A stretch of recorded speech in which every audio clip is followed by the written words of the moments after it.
So today we're going to look at antiderivatives, and we're going to look at this graph. We're going to be reading this graph as a derivative, even though I label it f of x. We're going to build an antiderivative with the second fundamental theorem of calculus. I'm going to define an antiderivative of this function. Even though it's just 3 line segments, so it's just we can just integrate those 3 functions, we're still going to construct an antiderivative using the second fundamental theorem of calculus. The second fundamental theorem of calculus allows us to construct an antiderivative. So let's do that.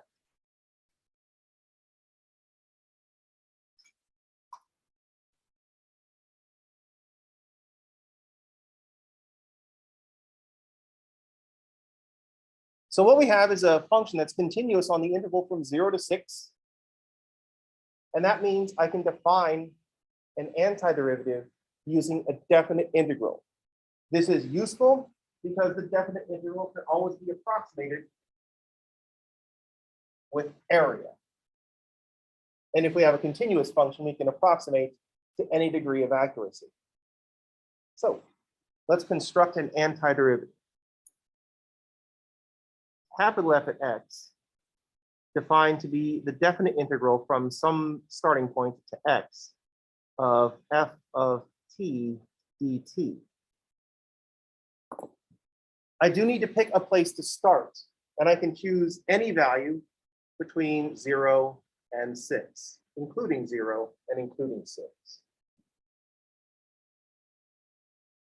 I'm going to pick 2. Capital F of x will be the integral from 2 to x of f of t dt.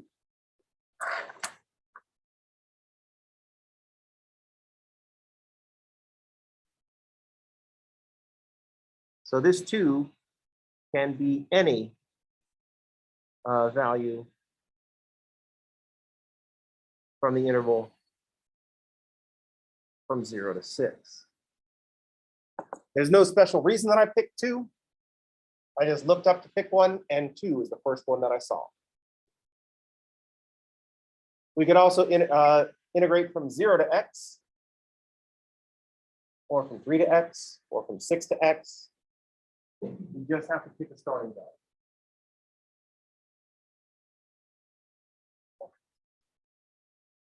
So, according to the second fundamental theorem of calculus, this capital F of x is an antiderivative of little f. So big F is an antiderivative of little f. So that means that we can read what's going on in little f as a derivative. So notice that, so since capital F is defined with this definite integral, that means that capital F prime of x is little f of x. That's what we mean when we say capital F is an antiderivative. Capital F prime is equal to little.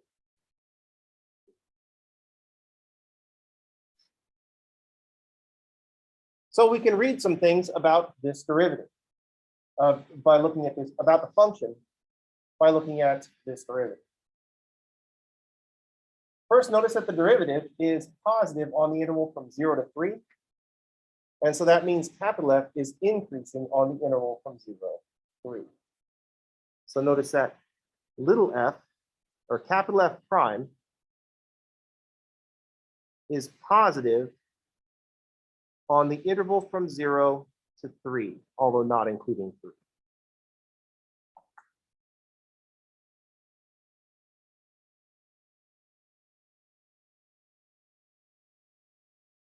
Therefore, capital F is increasing on the interval from 0 to 3.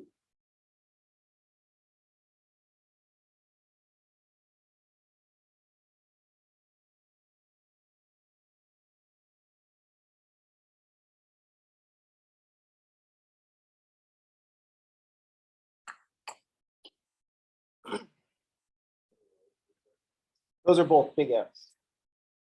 Because I'm reading little f as the derivative. So little f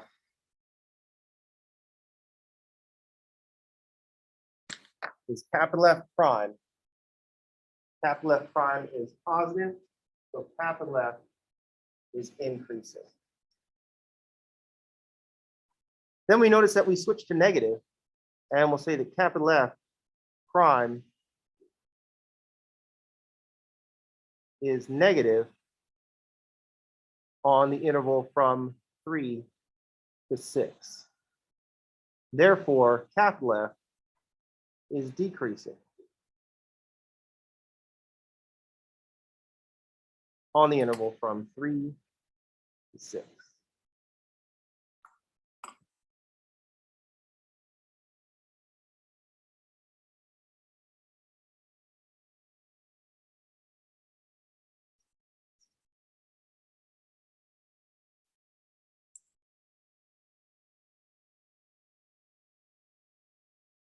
So notice that we haven't said anything about what's going on with the function exactly at 3.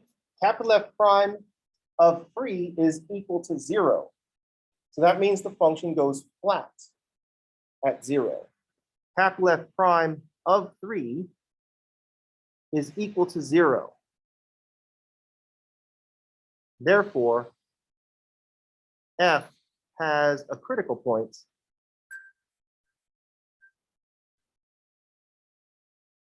at x equals 3.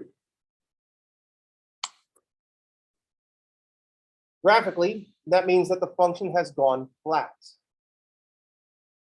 either because we're at a local maximum, a local minimum, or at a saddle point where we flatten out, we increase, flatten out, and then keep increasing, or decrease, flatten out, and then continue decreasing.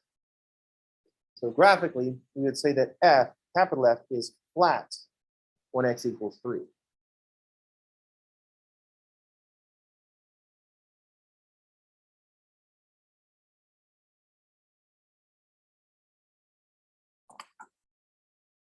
If we combine this with the other information that we know, that capital F was increasing before 3 and decreasing after 3, that tells us that capital F has a local maximum at x equals 3.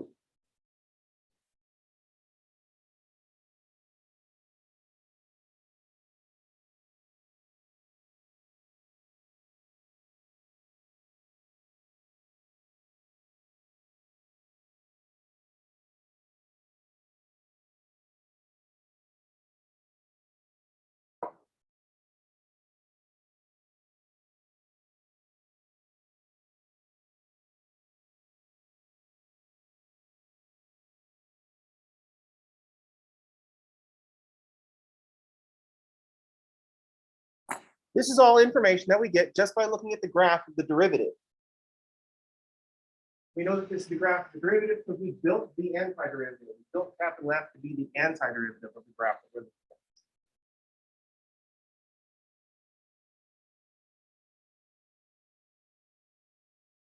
Any questions on this first level of information, where we look at the derivative, the first derivative, and determine things like intervals of increase and decrease?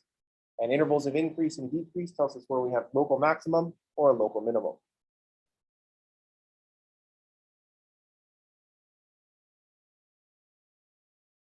But wait, there's more. We also know, we also can get some information about capital F by looking at the direction of capital F prime. Notice that capital F is decreasing on the interval from 2 to 4. So capital F is decreasing.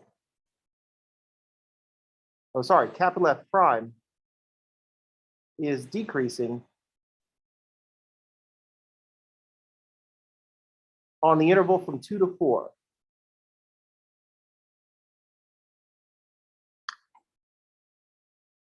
So capital F is decreasing on the interval from 2 to 4.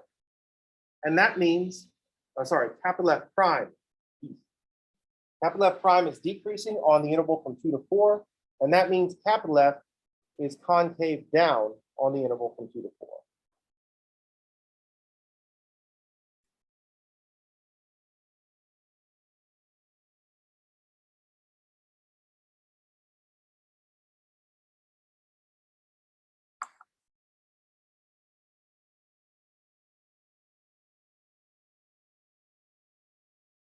That makes sense. That matches with what we already know. We know we have this local maximum at 3 And we just found out that the function is concave down at 3.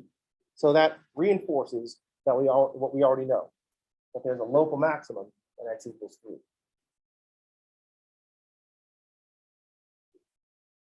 Notice that at no point is f prime increasing.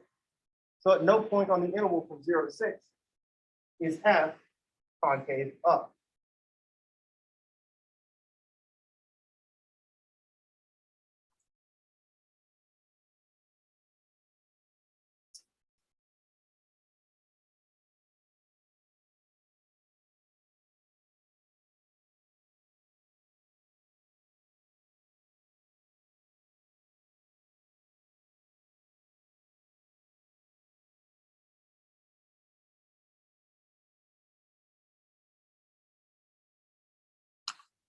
Since capital F prime is not increasing anywhere, capital F is not concave up anywhere.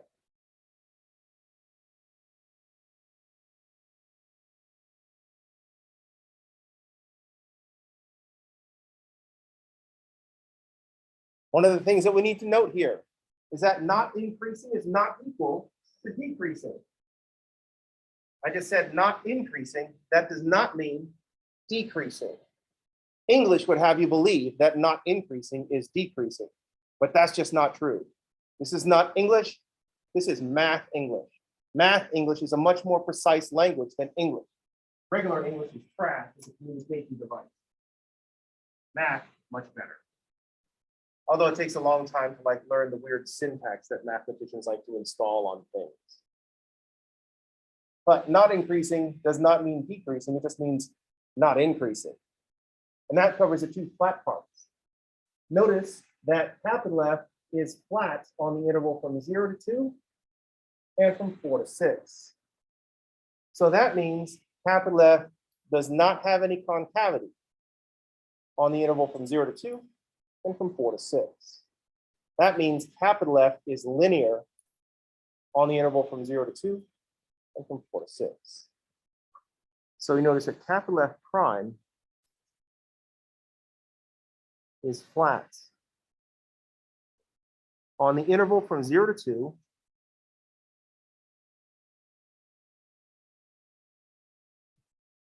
and from 4 to 6.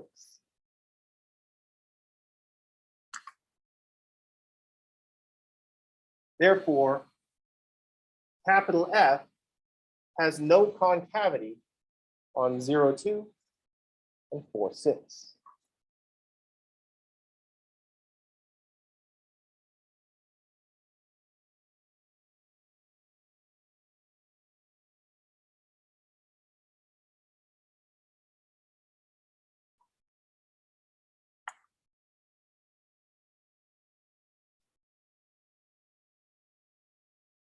If capital F has no concavity, that means capital F is linear on the interval from 0 to 2 and from 4 to 6. I'm not trying to censor this with talking. Why don't I put it over here where the paper isn't? It's taken me a week to figure that out.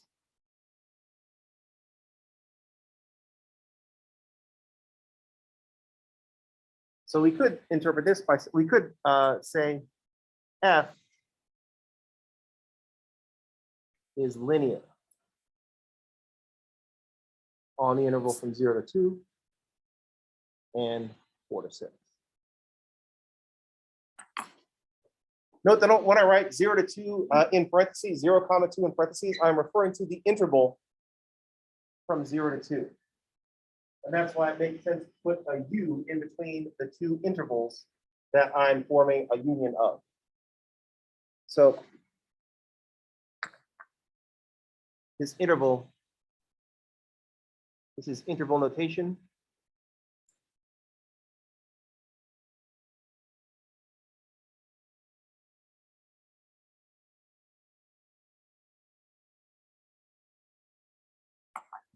So that's interval notation for all the x between 0 and 2, strictly between 0 and 2.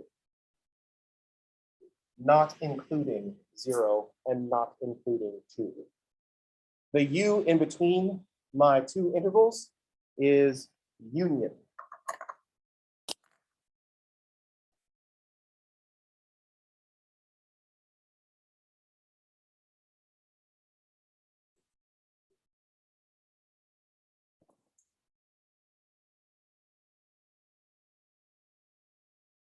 And then 4 to 6 is the interval from 4 to 6, not including 4, not including 6.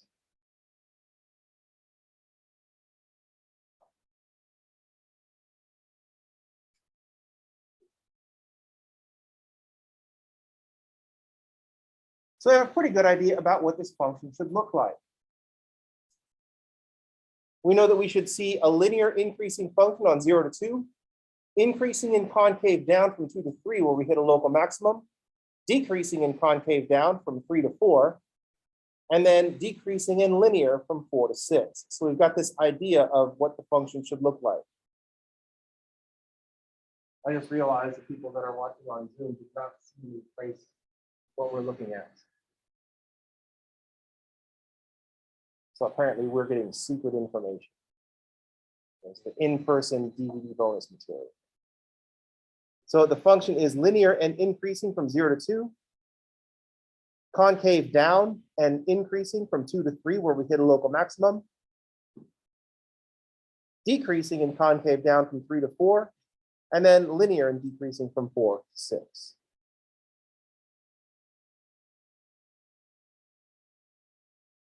What we don't know is where that takes place. All we're tracking is how things are changing. But we know that when we take the derivative of a constant, we get 0. So that when we integrate, when we find antiderivative, we have that plus c. Because the derivative will tell us the shape of the function, but it won't tell us where the function is vertically. We're missing a piece of information.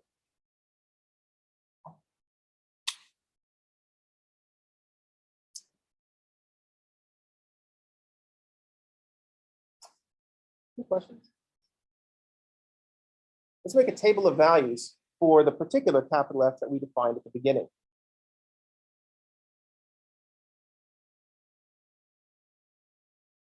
Before I started this problem, I was like, I'm not going to write all the things, am I? And I was like telling myself, no. I'll just abbreviate. But then I just couldn't help myself, and I wrote all the freaking things.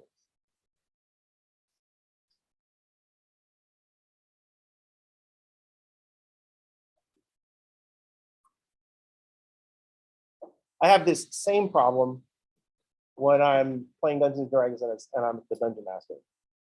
I have to really restrain myself from doing lore dumps and just like talking about the world. So I have the whole world.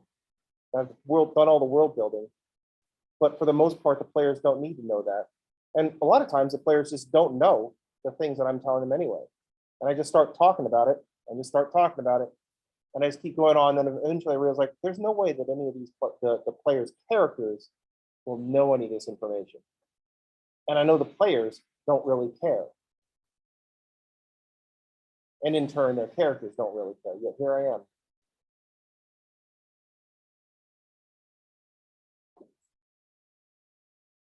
Anyway, what are we talking about?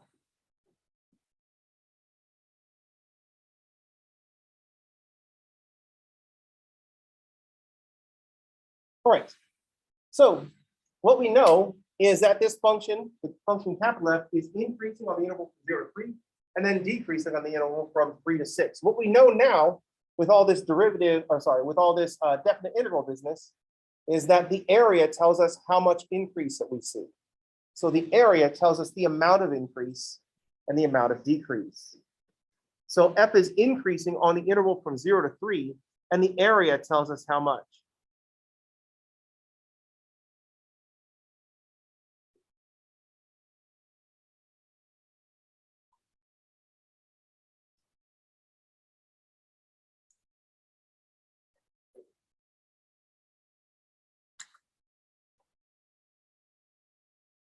Early on in Calc 1, we just knew derivative increase, derivative positive means function increasing. But now that we have definite integral technology, we know that derivative positive means function increasing and area tells us how much. So what we can do is break these areas down into rectangles and triangles, which is why I didn't draw like a smooth curly function, and I just do a bunch of line segments. Partially because I'm not very good at drawing curvy things, And also I want it to be nice and easy to calculate area. So if I look at the area between 0 and 1, that tells us that the function capital F increases by 2 from 0 to 1. So I think if I look at this area, and this area is a positive 2. And then from 1 to 2, that's another increase of 2. Now we can see that linear showing up, that linear function on 0 to 2, because we had a constant rate of change. From 0 to 1, the function increased by 2. From 1 to 2, the function increased by 2. That's making a linear function. It's a constant rate of change. But now we're going to be increasing, but concave down. The amount of increase is decreasing because the area from 2 to 3 is 1. Still increasing,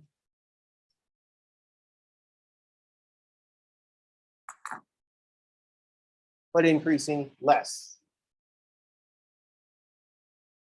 At 3, we hit the maximum. Then from 3 to 4, the area is now under the x-axis.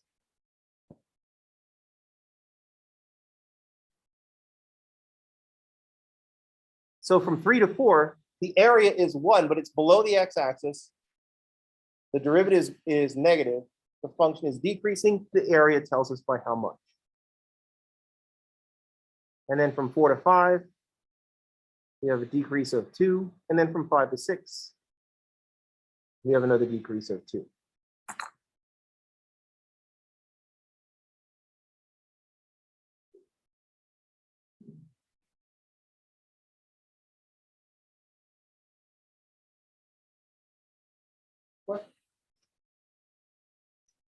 So now we've been able to track how much the function is changing on each 1 unit interval.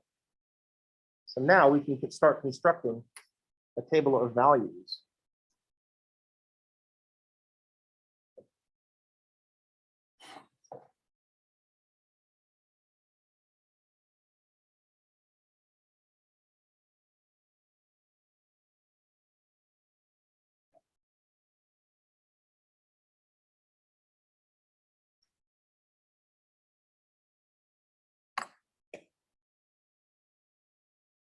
Now, the areas that we just marked on the graph are not the values that I'm going to plug in. They're not the values for f of x. They're how much the function has changed.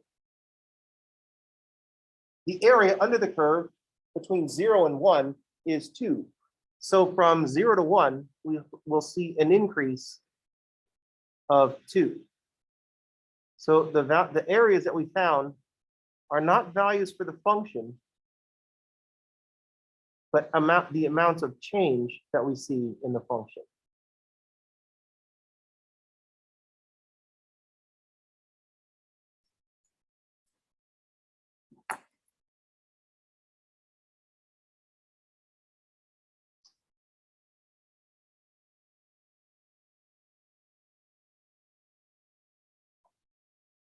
The areas are the amounts of change. I need a place to start, and that happened at the beginning.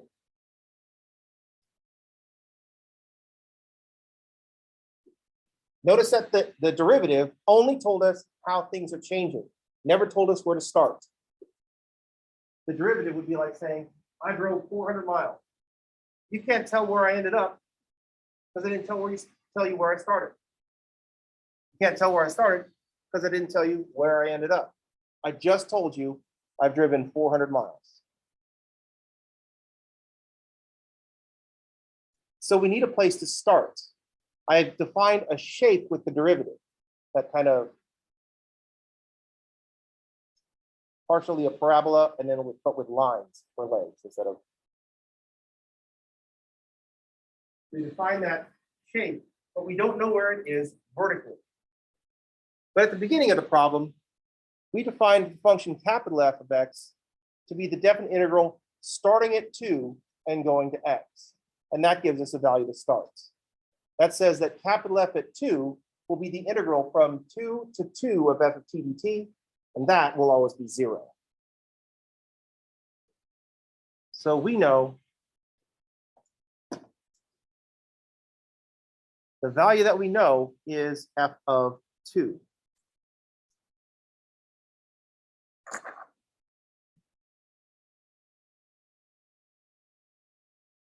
If I can calculate capital F at 2, because it's the integral from 2 to 2 of f of x dx.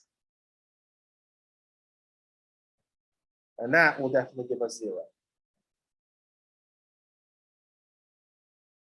Now that I have capital F at 2 is equal to 0, I can use the amount of change to determine the rest of the values. From 2 to 3, we increase by 1. From 3 to 4, we decrease by 1. From 4 to 5, we decrease by 2. And from 5 to 6, we decrease by 2 again. And then we just go backwards. From 1 to 2, from x equals 1 to x equals 2, capital F increases by 2. So we must have started off at -2. And then -4 at capital F at 0.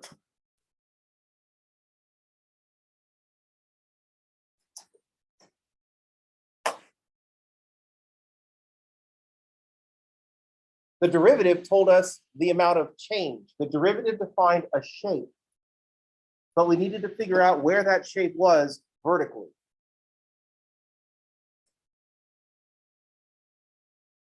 Any questions? Comments? Snide remark? It's way too early in the semester to be asking for snide remark.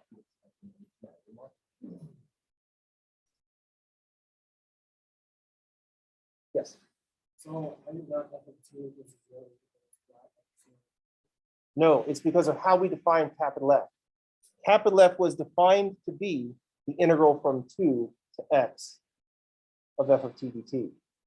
So when we plug in the 2, this 2 is fixed. When we plug in 2, the 2 goes in for the x. So this is the 2 from the definition.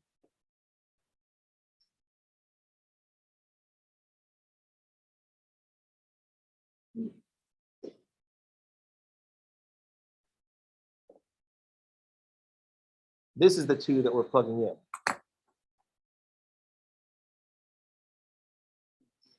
Oh, I'm writing secret things. That bottom 2 is the 2 from the definition. I said, let capital F be the integral from 2 to x of f of t dt. So that when I go to plug in 2, capital F at 2, I integrate from 2 from the definition to 2, the one I'm plugging in. And then the integral from 2 to 2 will always be 0. Think about the fundamental theorem of calculus part 1. I have the integral from a to a of little f dx. It's going to be capital F at a minus capital F at a, and that will always be 0.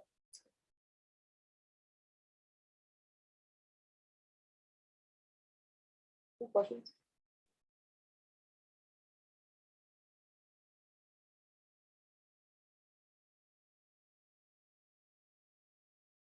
How's everybody okay? Yeah.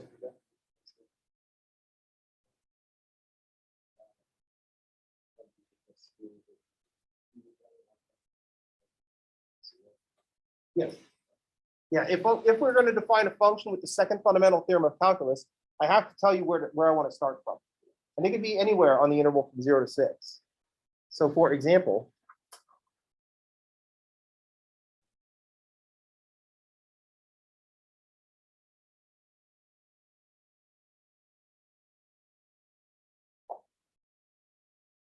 for this same little f of x, I could say let g of x be the integral from, I could have a different starting point. I could say capital G of x is the integral from 0 to 6.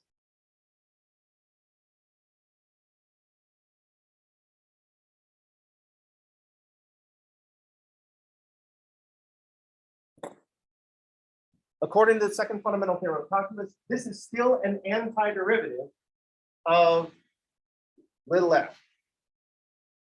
Even though I changed letters, sometimes that throws people off. It's weird the things that our minds latch onto.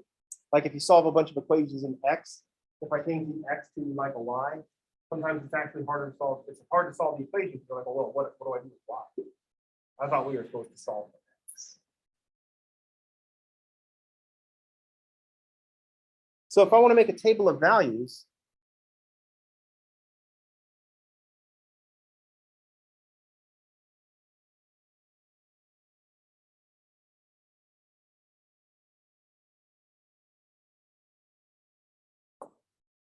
the derivative is still giving us the changes from 0 to 1 plus 2, from 1 to 2 plus 2, from 2 to 3 plus 1, from 3 to 4 minus 1, from 4 to 5 negative 2, from 5 to 6 minus 2. But we have a different place to start. Now, the point that we know, how we know where to place this function vertically is g of 0. Now the information that we have is that g of 0 is the integral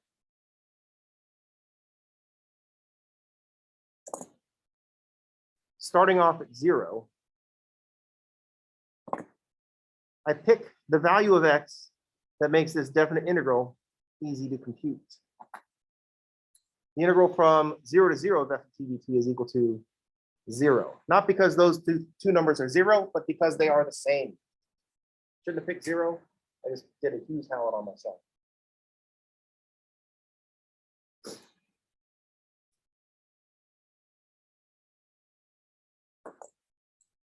But then we can, once we have established where this function is vertically, once we figured out what that plus c is, now I can fill in the changes to get the shape. Now I'm going to use the derivative to get the shape. 0 plus 2 is 2. 2 plus 2 is 4. Plus 1 is 5. Minus 1 is 4. Minus 2 is 2. Minus 2 is back down to 0. Notice that the values that we got for g of x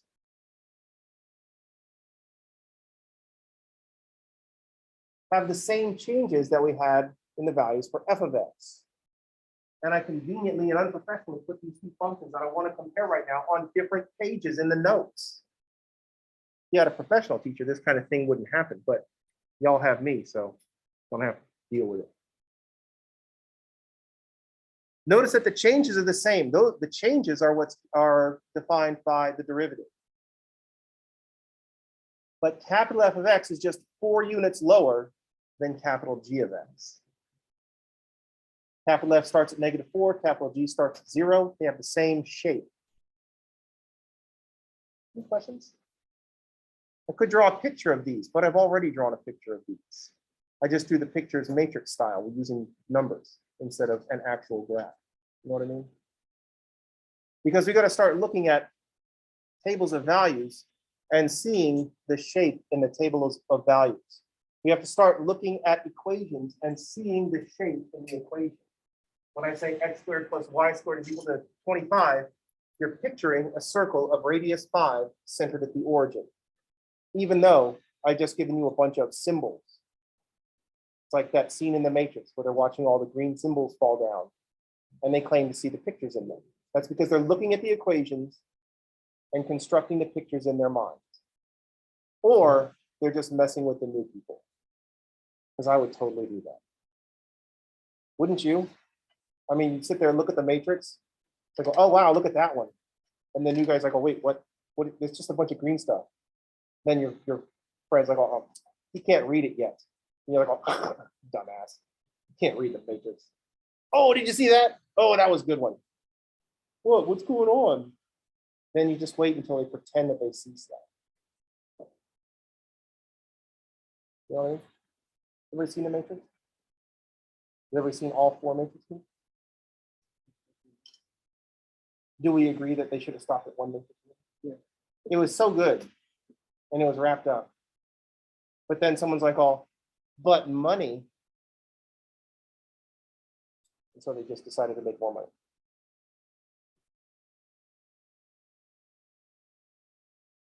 Anyway, How long until Disney buys the major franchise? What's that? 2 years? It's sort of cool. All right. That's going to do it for today. I will see you all on tomorrow. Everybody have a good day, and thanks for playing.